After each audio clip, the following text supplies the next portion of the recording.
अस्सलाम वालेकुम। सेठी से सवाल के साथ मैं हूँ सैयद आयशा नाज, मेरे साथ मौजूद है नजम सेठी साहब। जी अस्सलाम वालेकुम। सेठ साहब मैं नोट कर रही हूँ कुछ डल बोर मैं बोर हो गया हूँ आयशा। आपका मूड काफी ज्यादा, आप एंटरटेन रील्स से हो रहे थे बजाय पॉलिटिकल। तो मैं क्या करूँ, इतनी बोर्डम हुई हुई है और वो ईद से पहले भी तो आपको पता ही है कि लोग का इंटरेस्ट जो है ना वो सियासत में कम हो जाता है और एंटरटेनमेंट में ज़्यादा हो जाता है। तो या तो तुम और मैं इनको एंटरटेन करें, नहीं तो फिर बोर्डम के अंदर जो बातें हैं वही करनी पड़ेंगी। होड़ो गला नहीं रही वो नहीं रही हैं उनकी करिए फिर। और नहीं कि इमरान खान ही रह गया है, मोहसिन नकवी रह गया है जी, मरवत रह गया है, गंडापुर रह गया है, बिशरा बीबी रह गए ने, हुणे ही रह गए नहीं, वो रह गए ने। ਹੁਣ सिर्फ सलमान अकरम राजा दा नाम बोलता है पीटीआई विच। हाँ जी, गल भी तुसी ਇਹੋ जी करती है। अच्छा तो चलो फिर देख लेने हैं किदा कौन बोलता है। अच्छा चले, रमज़ान तो हो गया, ये इसमें ज़ाहिर है मसरूफियत के पैमाने और होते हैं, लेकिन ईद के बाद कुछ एंटरटेनमेंट शो जमने जा रहा है क्योंकि ईद के बाद पाकिस्तान तहरीक इंसाफ एहतजाज करने जा रही है। इसका पता हमें यार एहतजाज तो यार आयशा फॉर गॉड सेक, एहतजाज कर करके अनाउंस कर करके करते तो है कुछ नहीं। चले देख, काफ़ी ज़्यादा इंशाल्लाह पे जोर है जुनेद अकबर साहब का, लेकिन ये एहतजाज की बात कर रहे हैं तो शेर अफजल मरवत साहब फॉरवर्ड ब्लॉक की बात कर रहे हैं, वो क्या कह रहे हैं? अफसोस की बात यह है कि गैर सियासी लोग जब पार्टियों के फैसले करें तो फिर यही नताइज निकलते हैं। फॉरवर्ड ब्लॉक भी बनेगा, मुझे नजर आ रहा है 16 एमएनएस दरकार हैं उनको फॉरवर्ड ब्लॉक के लिए। 11 तो पीटीआई में ऑलरेडी जो है मुतनाज़ा है, जिनमें चंद लोग तो पहले से जा चुके हैं, तो 5 एमएनएस इनको और दरकार होंगे और अरबों तो ये लगाते हैं। फिर तो इसका मतलब ईद के बाद आपका फॉरवर्ड ब्लॉक भी बन सकता है। मेरा ख्याल है। बातों में कितना दम है? कोई नहीं फॉरवर्ड ब्लॉक बनना और कोई ख़ास लंबी चौड़ी एहतजाज नहीं होनी। इमरान खान की तरफ से कोई क्लियर कट पॉलिसी इनिशिएटिव जिसको सारी पार्टी को साथ लेके चले वो नहीं आ रहा। यहाँ तक कि अभी ये भी नहीं समझ आ रही थी अभी तक कि कौन मिलेगा कौन नहीं मिलेगा, कौन स्पोक्समैन है कौन नहीं है। अब जाके कुछ थोड़ी सी समझ आ रही है कि सलमान राजा साहब ने बहुत से लोगों को आउट कर दिए, जाके खान के कान भरे हैं और कहा है कि ये सारे ऐसे हैं ऐसे ऐसे। मेरा ख्याल है राजा साहब की बात में वज़न तो होगा। राजा साहब वकील आदमी हैं, दलाइल अच्छे देते हैं और मेरा ख्याल है जिन लोगों के ख़िलाफ़ उन्होंने जाके खान के आगे बात की है उनके बारे में पहले भी बहुत से सवालिया निशान थे कि ये इस्टेब्लिशमेंट के करीब हैं या खुफिया तौर पे मिलते हैं या इस्टेब्लिशमेंट के एजेंडे जो हैं उनको चलाते हैं, so on and so fourth. तो ये कोई, मैं हैरान नहीं हूँ कि खान ने फाइनली ये फ़ैसला किया है कि जी ठीक है सलमान अकरम राजा के हवाले किया जाए। मेरा ख्याल है जब भी इनको बनाया था ना सेक्रेटरी जी, तो सलमान एक मॉडर्न आदमी है। सलमान एक पार्टी समझता कि पीटीआई को एक पार्टी के तौर चलना चाहिए, एक चेन ऑफ कमांड होनी चाहिए, एक चेन ऑफ डिसीजन मेकिंग होनी चाहिए, फिर उसकी इम्प्लीमेंटेशन होनी चाहिए। पीटीआई, मैं हमेशा कहता रहा कि पार्टी नहीं बिहेव करती, इट्स लाइक अ मूवमेंट। जितने लोग हैं वो कोई इधर खींच रहा है, कोई उधर खींच रहा है, कोई इधर ले जा रहा है, कोई इधर ले जा रहा है। हर बंदा जो है वो कोई ना कोई बयान दे रहा है, कोई इसके खिलाफ दे रहा है, कोई उसके हक में पॉलिसी ले जा रहा है, कोई उधर पॉलिसी ले जा रहा है। तो ये पार्टी में ऐसे नहीं होता। पार्टी में तो एक लाइन ली जाती है, फिर सारे उसको फॉलो करते हैं। तो मेरा ख्याल है खान को जाके सलमान ने कन्विंस किया है कि देखिए ये हमें बड़ा नुकसान दे रहा है और लड़ाई झगड़े भी इसलिए हो रहे हैं, पावर स्ट्रगल चल पड़ी है और तो इसलिए आई थिंक आप मुझे थोड़ी बहुत पावर्स दें। अच्छा। मैं सारा सॉर्ट आउट करता हूँ और एक पार्टी की हायरार्की बनाता हूँ, एक डिसीजन मेकिंग फोरम बनाता हूँ ताकि we are all on the same page. तो मेरा ख्याल है कि फॉर द टाइम बीइंग ये सलमान कामयाब हो गया है। मगर क्या ये जो लोग जिनको उसने आउस्ट किया है ये चुप कर जाएंगे या ये कोशिश नहीं करेंगे खान को मिलने की और कुछ और नई लाइन लेने की? मैं समझता हूँ करेंगे। अभी आपने देखा कि सलमान राजा ने बड़ी कोशिश की कि बाबर अवान को रोका जाए मिलने से, ठीक है ना। अब क्यों? बाबर अवान के साथ तो इमरान खान कब से चल रहे हैं, उनके वकील ही वो रहे हैं। तो वो तो बाबर अवान के साथ चलने के लिए तैयार है। सलमान राजा ने कट कर दिया उनको जी। तो अब और वो फिर भी पहुंच गया वहाँ मिलने के लिए, ठीक है ना। और फिर भी मुलाकात हो गई उसकी। अच्छा। फिर भी मैंने सुना कान में कोई बातें भी उसने कर दी है खान के आगे। हाँ। तो ये चलेगा। मैं समझता हूँ कि इसमें कोई आपको पक्का नतीजा नहीं नजर आएगा। अच्छा। क्योंकि ये जो जिन लोगों को आउस्ट किया ना सलमान ने, ये चुप नहीं करेंगे, ये चुप नहीं करे और वो बात कर रहे हैं। आपने कहा कि सलमान के खिलाफ पूरा एक महाज बनेगा। आप देखिए महाज बनेगा। उस क्वेश्चंस बहुत से उठ रहे हैं उनकी एंट्री से और उसके बाद पार्टी में ऐसे इंप्रेशन आ रहा है जैसे उन्होंने कू कर लिया। लेकिन फैसल चौधरी साहब क्या कह रहे हैं? तो सिट साहब ये पीटीआई को नुकसान देने वाली बातें नहीं है ये सब? देखो आयशा, जब ये फैसला हुआ था ना कि वकला बरादरी को डिसीजन मेकिंग में लेके आना है, क्योंकि Political सारे activity. केसेस थे तो वो करीब होते जा रहे थे इमरान खान के, तो जाहिर है लॉयर्स जो हैं फिर वो स्पोक्समैन भी बनने शुरू हो गए। इसी खाते में सलमान भी एंटर हो गया। जी। मगर जो सियासी क़यादत थी वो तो नहीं थी, they were never part of this legal defence, वो तो सियासत कर रहे थे। जी। अब ये लॉयर्स ने पहले कोशिश की कि टेक ओवर कर लिया जाए, इसीलिए फिर बैरिस्टर साहब को बना दिया। जी। ठीक, अब बैरिस्टर साहब को सलमान ने आउस्ट कर दिया।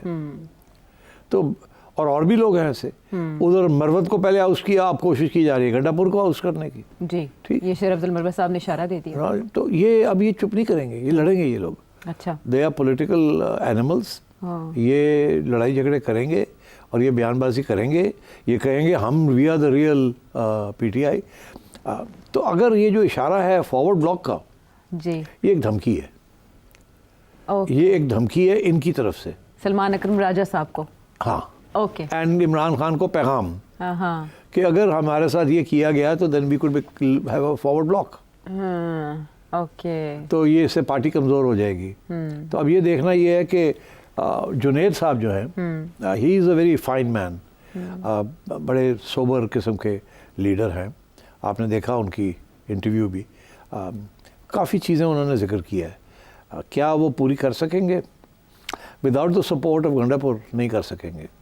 गंडापुर की स्ट्रेंथ ये है कि उसके पास गवर्नमेंट है, गवर्नमेंट के फंड्स हैं, जी। गवर्नमेंट के रिसोर्सेज हैं। अब जुनैद साहब के पास वो नहीं है। जी। और जुनैद साहब की कंप्लेंट भी यही है कि हमें महरूम किया जा रहा है from funding and so on and so fourth. And Gandapur will not let go. Okay. He is an old politician, CM बने हुए वो, उनके राब्ते एस्टेब्लिशमेंट के साथ भी हैं, इमरान खान के साथ भी हैं। He is playing a difficult balancing act. वो हटेंगे नहीं इसलिए। लेकिन बड़े अरसे से ना उनकी मुलाकात हो पाई, ना इस तरह से वो मंजर आम पर है जिस तरह वो पहले गरजते थे। और शेर अफजल मरवत साहब का ये कहना कि उनकी भी यही लगता है अनकरीब छुट्टी हो जाएगी। हाँ, अगर वो छुट्टी होती है तो देन इट बहुत बड़ा, जिसे कहना जलजला आएगा केपी में। बिकॉज जिसको ये लेके आएंगे he will not be as strong as Gandapur was. जी। तो ऐसे लगता है गंडापुर बड़ा मुश्किल हालात में पार्टी को स्टीयर कर रहे हैं। एक तरफ इमरान खान के बहुत ख़तरनाक किस्म के बयानबाजी है और जो डिमांड्स हैं कि आप ये करें वो करें, दूसरी तरफ he is after all federal government का हिस्सा है, कॉन्स्टिट्यूशनल हिस्सा है of the arrangement between the government of Islamabad and all the other provinces. So he's in a difficult situation, and I think he's कोशिश तो वो कर रहे हैं किसी तरीके से स्टीयर किया जाए, मगर अगर कोई नया बंदा आता है तो स्ट्रेट अवे गवर्नेंस रूल लग जाएगा। अगर उसने वही काम किया है जो खान साहब चाहते हैं या जो जुनैद साहब चाहते हैं तो वो गवर्नेंस रूल लगा देंगे। और आपने देखा इस वक्त ये जो हार्ड स्टेट की जो बातें होती है ना, एवं नहीं खटक साहब को, परवेज़ खटक को लेके गए इस इंटीरियर में, ये सब तैयारी है कि अगर आपने गड़बड़ की और आप ऐसे लोग लेके आए जो कि एंटी इस्टेब्लिशमेंट है या एंटी फेडरल गवर्नमेंट है तो हम उड़ा देंगे आपको, एंड फिर फॉरवर्ड ब्लॉक्स ही बनेंगे, फिर बहुत कुछ होगा। सो आई थिंक जुनैद साहब has to be very careful कि और Salman has to be very careful. ये ना हो कि इन लोगों की जो कोशिश है कि अपने हाथ में सारी लीडरशिप ले लें और इन बाकी लोगों को इमरान से दूर कर दें। आई think it could backfire on them. And ये ना हो कि अगर केपी की गवर्नमेंट इनके हाथ से निकल गई तो बहुत बड़ा एक एडवांटेज है इनको इस वक्त। ये जब बात करते हैं ना कि हम लॉन्ग मार्च करेंगे, हम एहतजाज करेंगे, ये करेंगे वो करेंगे, इस वक्त तो ये गवर्नमेंट उनके साथ है।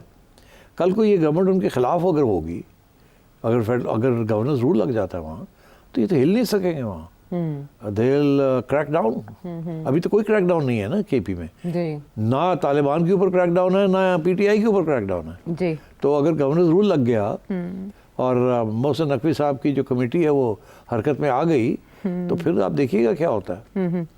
अच्छा, चेंजेस हमने बहुत ओवर टाइम देखी पाकिस्तान तहरीक इंसाफ में कि सबसे पहले जब इमरान खान साहब अरेस्ट हुए, पाकिस्तान तहरीक इंसाफ इलेक्शंस में गई तो बैरिस्टर गौहर सामने आए, फिर शेर अफजल मरवत साहब सामने आए, फिर अली अमीन गंडापुर ने पार्टी को सहारा दिया क्योंकि जो पाकिस्तान तहरीक इंसाफ की फॉलोइंग है वो अग्रेसिव एटीट्यूड को पसंद करती है। फिर आपने बताया अलीमा खान साहिबा और बुशरा बीबी की अरेंजमेंट क्या थी, वो भी चली गई, फेल हो गई इन अ वे, पीछे चली गई। फिर यकदम सलमान अकरम राजा साहब जो उभर कर सामने आए, उस पर बहुत से शुकूक व शुबहात का इजहार किया जाता है। अब सलमान अकरम राजा साहब ने तहरीक के बारे में जो हिंट दिया है वो तो ऐसे लग रहा है जैसे सलमान अकरम राजा साहब के बाद Pakistan Tehreek Insaf itself survival mode में चली गई है कि पार्टी के अंदर इतने झगड़े हो गए हैं। सलमान अकरम राजा साहब वो फिगर है जो सबको मोबिलाइज कर सकें? कोशिश तो उनकी होगी, मगर मैं नहीं समझता इट विल बी पॉसिबल, क्योंकि इनके ख़िलाफ़ जो महाज बन रहा है वो इट्स अ वेरी पॉलिटिकल महाज। सलमान साहब की पॉलिटिक्स उस लेवल की नहीं है इस वक्त, ना ही उनकी कंस्टिट्यूंसी पॉलिटिक्स है। ये सब लोग जो है they're old war horses, so I think it will be very difficult. अब अभी क्या जो जाके इन्होंने कन्विंस किया है इमरान को, वी डोंट नो, मगर मैं नहीं समझता कि ये जो कोशिश कर रहे हैं कि to take over the party और इस तरीके से पार्टी को चलाएं जैसे कि एक सेक्रेटरी जनरल चलाता है। ये सेक्रेटरी जनरल क्या चीज़ होती है? जो तारीख़ में जो बोल्शेविक पार्टीज़ थी, जो जहाँ से ये सारा निकला कि सेक्रेटरी जनरल किसी पार्टी का बड़ा पावरफुल होता है, प्रेसिडेंट से भी ज़्यादा पावरफुल होता है सेक्रेटरी जनरल, क्योंकि सारे ऑर्डर्स वहीं से इशू होते हैं। तो अब ये पार्टी नहीं है उस किस्म की यहाँ कि सलमान राजा साहब ऑर्डर्स इशू करें और बाकी लोग मान लें इस बात को। और मैं समझता हूँ इनके ख़िलाफ़ भी अब महाज बनेगा if he is not careful, if he doesn't play politics, बनेगा। और I am concerned कि इसका नुकसान ना हो जाए पीटीआई का। मेरी तो उम्मीद तो यही है कि ये कामयाब हो जाए, because is a good man and इनकी अच्छी ख्वाहिश है अबाउट द पीटीआई। मगर आपको पता है अगर इतनी जल्दी कोई बंदा चढ़ जाए ना ऊपर, तो बहुत सी रिजेंटमेंट्स, जेलसीज, रिजेंटमेंट्स देखो शुरू हो जाती हैं सियासी जमातों में। ठीक। क्योंकि यहाँ सियासी जमातों में ऐसा मिलजुल के चलना पड़ता है। और सलमान के इस वक्त जो मेरी अंडरस्टैंडिंग है, उसके जो राब्ते हैं वो बहनों के साथ हैं। ओके, मेरा अगला सवाल ये था। थैंक यू, आपने इसका जवाब वो बहनों के साथ हैं, मगर हमें पता है कि बुशरा बीबी के साथ भी झड़प हो चुकी है। हमें पता है Gandapur doesn't like him, Marwat doesn't like him, Faisal and Fawad don't like him. अपने जो हमारे बैरिस्टर साहब हैं उनको भी इन्होंने आउस्ट कर दिया, बैरिस्टर गौहर इन अ वे रेलेवेंट इनके बाद। तो मैं समझता हूँ ऑल दिस ये कहीं ना कहीं आके तो खड़ा होगा ना। And I think Salman should be very careful कि इतना बढ़ के आगे अपने साथियों के साथ वो लोग जिनकी काफ़ी कुर्बानियाँ हैं पीटीआई के लिए और काफ़ी मेहनत की है उन्होंने, उनको इस तरीके से साइड लाइन आउट ना किया जाए, कोशिश की जाए उनको साथ लेके चलने की कोशिश की जाए। ठीक। अच्छा, इसमें एक और पहलू, सलमान अकरम राजा साहब ने बाबर अवान साहब की मुलाकात के बाद एक कमेंट किया कि जेल में कुछ मुलाकातें ऊपर से कराई जाती हैं। सलमान अकरम राजा साहब भी उस कमेटी में हैं जिन्होंने प्रूव करने थे नाम, तो उससे ऊपर कौन और क्यों करवाएंगे? तो वो जाहिर है, देखे ना बहुत बड़ा इल्ज़ाम लगा दिया ना, छोटा इल्ज़ाम तो नहीं है। हाँ। ऊपर से क्या है, ऊपर से इस्टेब्लिशमेंट करवा रही है मीटिंग। तो अगर सलमान अकरम राजा साहब को ये बात पता है तो क्या इमरान खान को नहीं पता? क्या इमरान खान नहीं कह सकता था मैंने नहीं मिलना? उसने तो नहीं कहा कि मैंने बाबर अवान को नहीं मिलना। बाबर अवान तो पहुँच गया उस तक, चले वहाँ किसी ने भिजवा दिया, पहुँचा दिया, मगर फिर फुसफुस भी वहाँ तो हुई। तो मतलब है कि ये इसी तरीके के साथ आप देखिएगा गंडापुर भी पहुंच जाएगा। अच्छा, मरवत भी पहुंच जाएगा। मैं आपको लिख के दे रहा हूँ। फैसल चौधरी भी आ जाएंगे वापस। वो तो कह रहे हैं मैं तो लड़ूंगा, मैं तो करूंगा। हाँ। अब बात ये इन सब के ऊपर जो दाग लगा है ना, वो यही है कि इस्टेब्लिशमेंट के राब्ते में है ये लोग। कोई भी सियासतदान इस मुल्क में वो सियासत नहीं कर सकता अगर वो इस्टेब्लिशमेंट के राब्ते में ना हो। वो और बात है कि उनकी बात मानता है या नहीं मानता, उनसे बहस करता है या नहीं बहस करता, इत्तेफाक करता है या नहीं करता, उनका काम करता है या नहीं करता, मगर हर सियासतदान राब्ते में। और खान साहब भी राब्ते में होना चाहते हैं। ये तो नहीं है कि वो नहीं होना चाहते, वो भी तो कहते हैं कि मैंने अगर बात करनी है तो उन्हीं से बात करनी है, they are the powerful force. तो ये तो everybody is in touch with the establishment. अब ये कहना कि जी फलाना बंदा जो है वो इस्टेब्लिशमेंट के इन टच है तो इसलिए वो इस्टेब्लिशमेंट का एजेंट है, this is not going to work. इस मुल्क में सारे ही सियासतदान जो हैं they are in touch with the establishment, खा वो इमरान खान के लोग हों, खा वो इमरान खान हो, खा वो बुशरा बीबी हो, honestly I am telling you, permit वहीं से मिलता है सियासत। परमिट लें या ना लें, मगर अगर एस्टैब्लिशमेंट के साथ रास्ते में अगर वो ना हो तो वो सर्वाइव नहीं कर सकते। नहीं कर सकते, वर्किंग रिलेशनशिप रखना पड़ता है। वर्किंग रिलेशनशिप, इसका ये मतलब नहीं है कि आप हर बात उनकी माने। हाँ। इसका ये मतलब है आप अपनी इंडिपेंडेंस भी रखें, ऑटोनॉमी भी रखें, जी। मगर आप अपने लिए इतनी स्पेस रखें कि आप काम भी कर सकें। ठीक है, ये बहुत बड़ा चैलेंज है जिसमें बहुत से लोग फेल हो जाते हैं। बहरहाल पाकिस्तान तहरीक के बाद तहरीक चला पाएगी या नहीं, पेचीदा सूरत हाल है, और सूरत हाल में से रास्ता कैसे निकालते हैं सलमान अकरम राजा साहब, उनके लिए सबसे बड़ा चैलेंज। वापस आते हैं एक ब्रेक के बाद।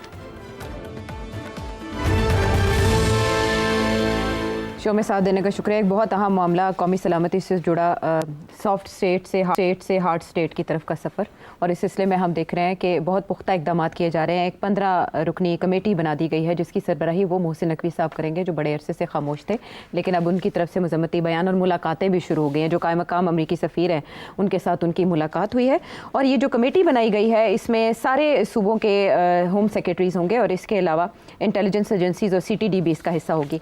तो सिट साहब, पहले मैं मोहसिन नकवी साहब के बारे में पूछूं या पहले कमेटी के काम के बारे में पूछूं? जाहिर है आपको तो दिल यही चाह रहा है कि मोहसिन नकवी के बारे में पूछें। असल में आपने कहा, शरारत करने में तो बड़ी तेज हैं आप। आपने बड़ा अच्छा नुक्ता दिया था। आपने कहा हार्ड स्टेट की तरफ का सफ़र है, इसीलिए परवेज़ खट्टक साहब इंटीरियर मिनिस्ट्री में आए। तो मोहसिन नकवी साहब मिनिस्ट्री नहीं छोड़े? ओके, बस अभी ऐसे लग रहा है आपको कि वो नहीं छोड़ रहे। हाँ हाँ, क्या मैंने कहा? कि ऐसे लग रहा है। हाँ, लेकिन ऐसा है नहीं।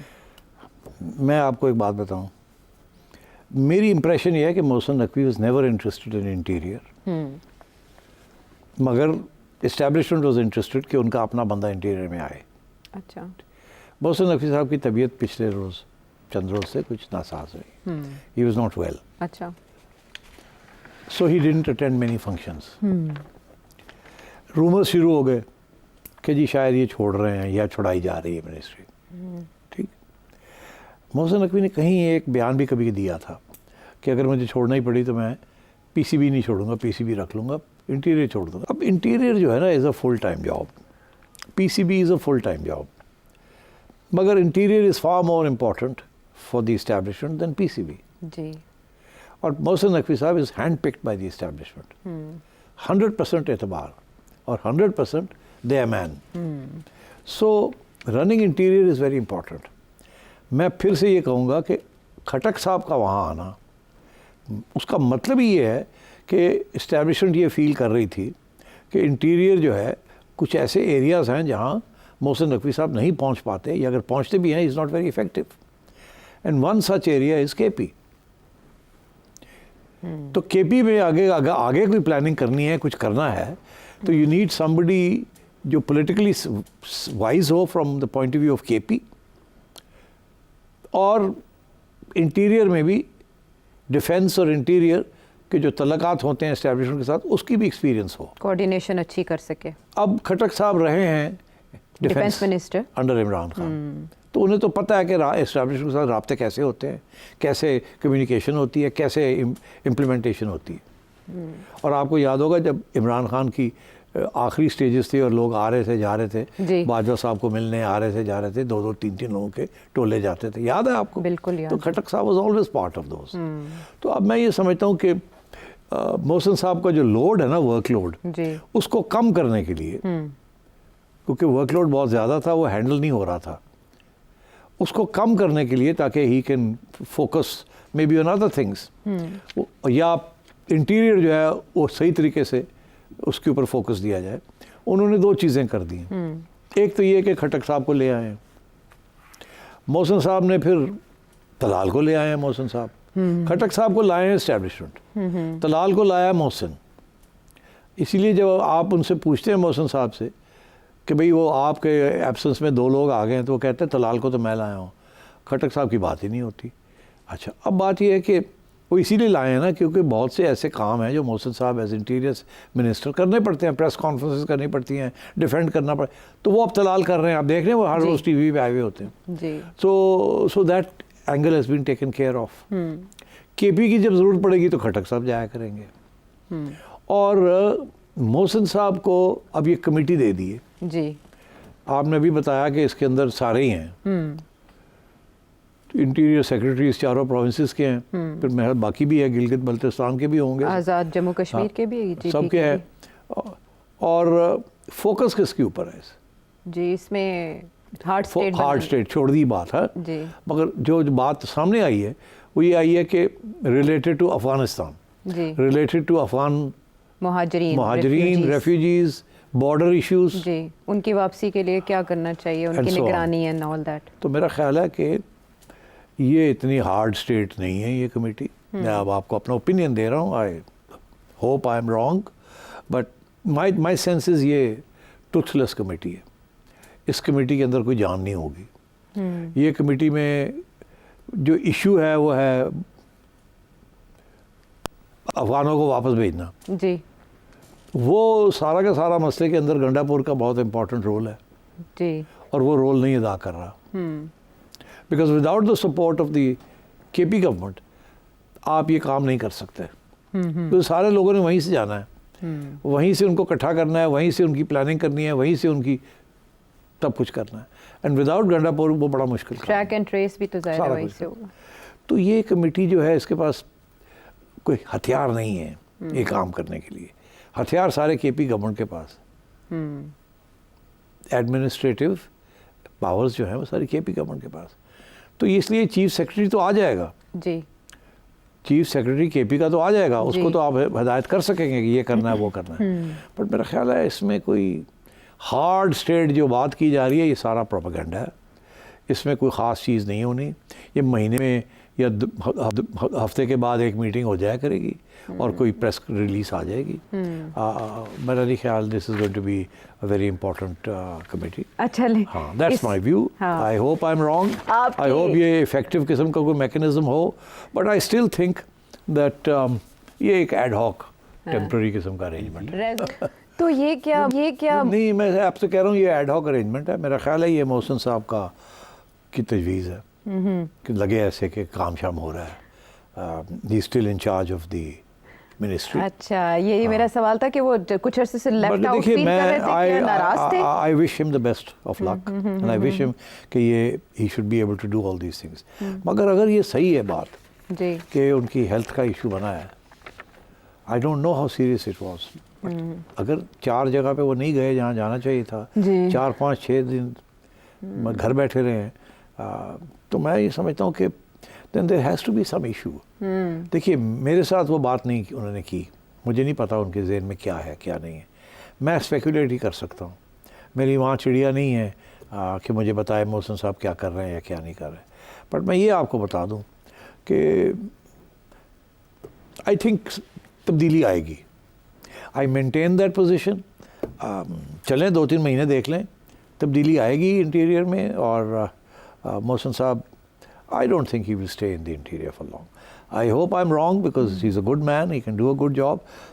मगर अगर आप समझते हैं कि पीसीबी भी चलाएं, बलूचिस्तान भी पहुँचें, केपी भी पहुँचें, हाँ जी, इस्लामाबाद में डिप्लोमेट्स को भी मिलें, उसके बाद अमेरिका भी चले जाएं कांग्रेसमैन को मिलने के लिए, ये पॉसिबल नहीं है। One man can't do all this.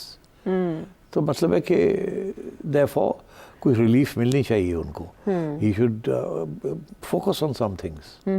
या स्विच कर लेनी चाहिए मिनिस्ट्री, या कोई और मिनिस्ट्री ले लें जहाँ इतनी प्रेशर ना हो। या बिकॉज देखिए ये बहुत हाई प्रेशर मिनिस्ट्री हाई है, प्रेशर है। ठीक बहुत है। High pressure ministry. मैं आपको बताऊं ये खटक साहब का वहाँ आना इज़ वेरी इंपॉर्टेंट। ठीक है। It has to do with the KP government and it has to do with the frontier region. And clearly, establishment समझती है कि खटक will be a better person to deal with these issues. ठीक है, ये है बातें मोहसिन नकवी साहब के फ्यूचर से जुड़ी। आइंदा तो अब बहुत अगर इसके अहम- बाद भी मोहसिन नकवी साहब मुझे ब्रीफ नहीं करते तो फिर हम चलते रहेंगे, ऐसी बातें करते रहेंगे। ठीक है ना आयशा? या तो हमें बताएं क्या हो रहा है, हाँ। नहीं बताएंगे तो फिर हम स्पेकुलेट करेंगे। नहीं, अक्सर वो बताते रहते हैं आपको। He is a good friend. बहरहाल मोहसिन नकवी साहब के लिए भी इसमें है कुछ इशारे। हम वापस आते हैं break बिल्कुल के है बाद। इशारे। और पाजी सानू मिलो नहीं तो यही होएगा।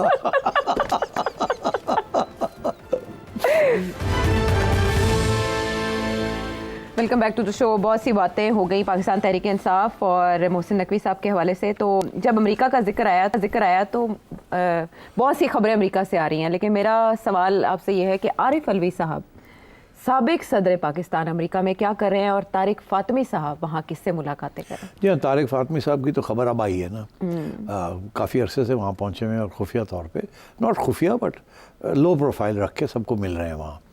और बड़ी अच्छी बात है, बिकॉज़ आपको याद होगा एक प्रोग्राम में मैंने ये जिक्र किया था कि मुझे नज़र नहीं आता कि पाकिस्तान हुकूमत की तरफ से क्या पेशकदमी है, जो पीटीआई जो वहाँ सब कुछ कर रही है, लॉबिंग कर रही है। लॉबी कर रही है। आप क्या कर रहे हैं? आप लोगों में से कौन गया वहाँ? मोहसिन सिवाय नकवी एक साहब। एम्बेसडर, और मोहसिन नकवी साहब को आपने भेज दिया 4 दिन के लिए। This is not his job.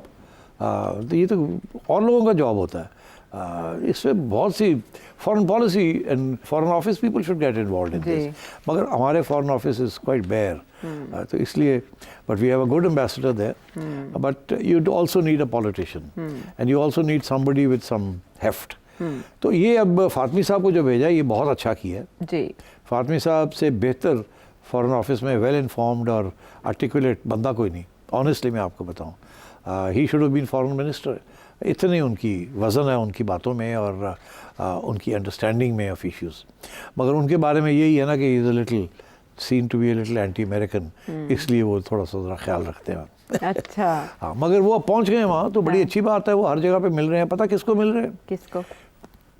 उन लोगों को मिल रहे हैं जिन्होंने ये जो बिल है, जो विल्सन का जो बिल है, हाँ। वो ये बिल जाएगा जिन लोगों के 2 पास, कमेटियों में गया ना, जिन कमेटियों में ये जाएगा, हाँ। वहाँ के जो सरबराह हैं, जो लोग हैं जहाँ वो हैंडल करते हैं, उनको ये मिल रहे जी। हैं, ताकि ये जो बिल वहाँ उनके पास पहुँचे तो उनको समझाएं कि इसमें क्या खामियां हैं, क्या ज़्यादती है, क्या गलत है, क्या सही है।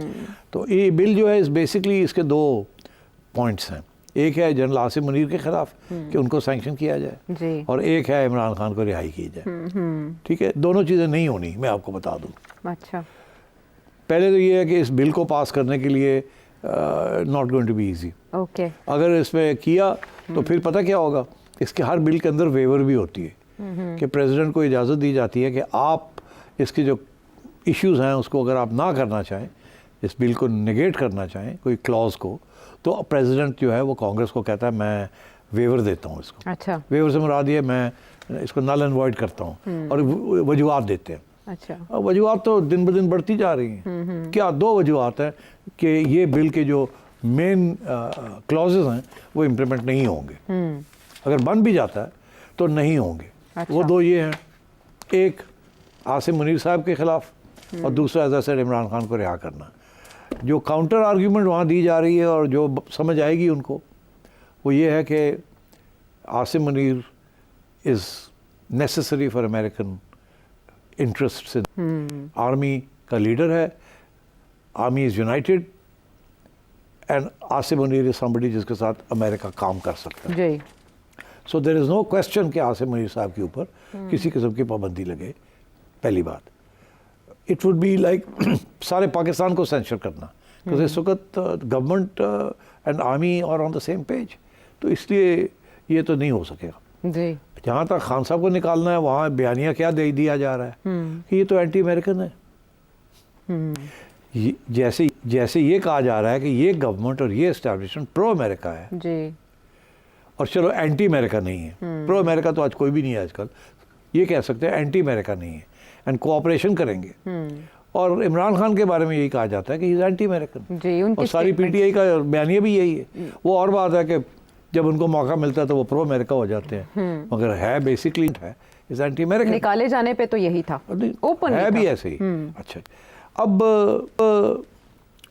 जो बयानिया है ना कि why America now will need to work with Pakistan, उसके तो अब बहुत से इशारे आ गए हैं।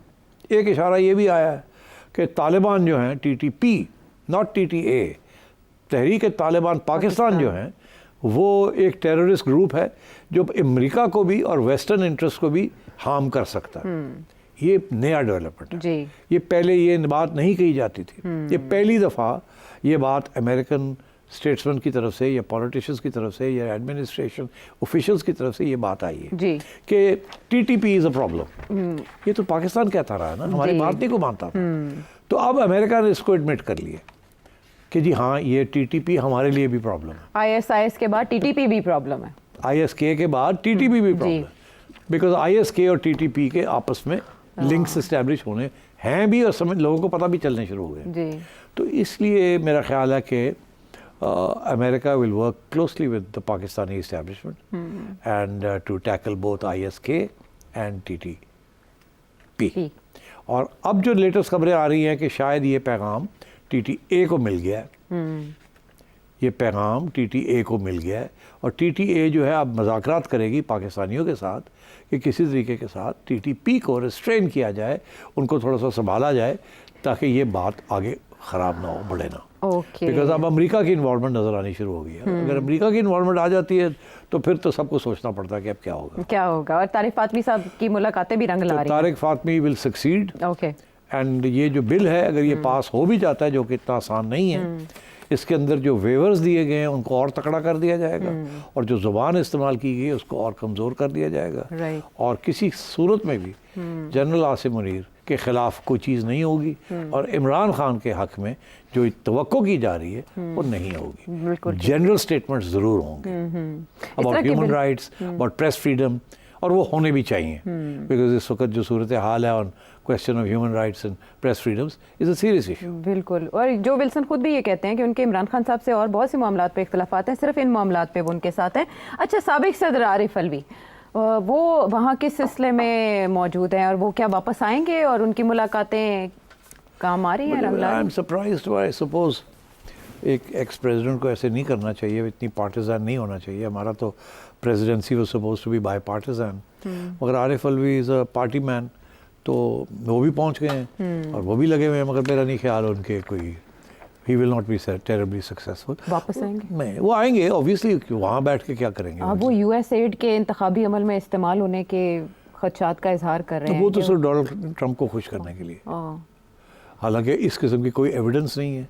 USAID never gets involved in politics, मगर क्योंकि आजकल यूएसएड के खिलाफ ट्रंप बोल रहा है तो इन्होंने सोचा टिपिकल जिसे कहते हैं ना अपॉर्चुनिस्टिक किस्म की रेटरिक, ये अब वो इस्तेमाल की जा रही है। आई डोंट थिंक इतनी वहाँ लोग बेवकूफ़ हैं, they will fall for it. ठीक है, दो मामला जिनके ऊपर हमने मुख्तसर तज्जिया सेठ साहब से जाना क्योंकि वक्त मुख्तसर था, लेकिन हम हफ्ते के दिन आपके तमाम तरह आपके सवालात पर मबनी होगा, उसके लिए इंतज़ार करते रहिए। अगले प्रोग्राम तक के लिए इजाज़त दें।